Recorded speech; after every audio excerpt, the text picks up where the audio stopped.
বিগত কয়েক সপ্তাহ ধরে একটু কমেছে কথা ধারাবাহিকের নাম্বার।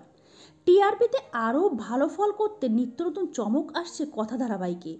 এবার যে প্রোমো প্রকাশ্যে এলো তাতে বেশ স্পষ্ট যে গল্পের মোড় একদমই অন্যদিকে ঘুরবে। এখানে নতুন রূপে নতুন নামে এন্ট্রি নিল নায়িকা। গুহবাড়িতে ঢুকেই সেই ধুন্ধুবার কাণ্ড ঘটালো, বাদ গেল না এভির গাড়ি। স্টার জলসার তরফে এদিন যে প্রোমো প্রকাশ্যে আনা হয়েছে সেখানে দেখা যাচ্ছে ডিনার টেবিলে কম্বল মুড়ি দিয়ে শুয়ে আছে কথা ওরফে বুলি। হ্যাঁ, সে এই নামেই এন্ট্রি নিয়েছে। উঠেই বাড়ির সবার কাছে চায়ের আবদার করে সে। বুলিকে দেখেই তারা সবাই বলে ওঠে, এই যে অবিকল কথা মা। এত কথার মাঝে নায়িকা ফের বলে, কথা পরে হবে, আজ তোমাদের বাড়িতে প্রথম দিন, আগে চা খাই। আরে উনুন কোথায় গেল? উনুন খুঁজে না পেয়ে ঘুঁটে দিতে শুরু করে কথা ওরফে বুলি। কিন্তু কোথায়? গাড়িতে ঘুঁটে দিতে থাকে সে।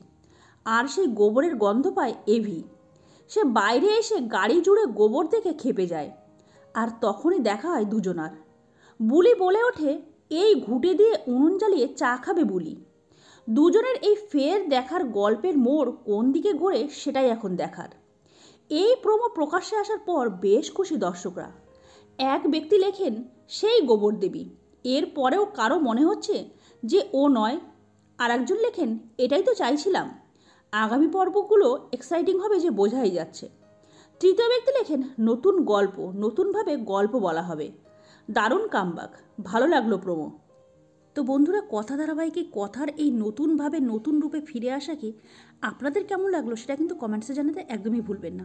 আজকের এই ভিডিওটা এই পর্যন্ত। পরবর্তী বিনোদনমূলক ভিডিও নিয়ে আমরা খুব তাড়াতাড়ি ফিরে আসবো। ততক্ষণের জন্য সবাই খুব ভালো থাকবেন, সুস্থ থাকবেন। দেখা হবে আগামী পর্বে। নমস্কার।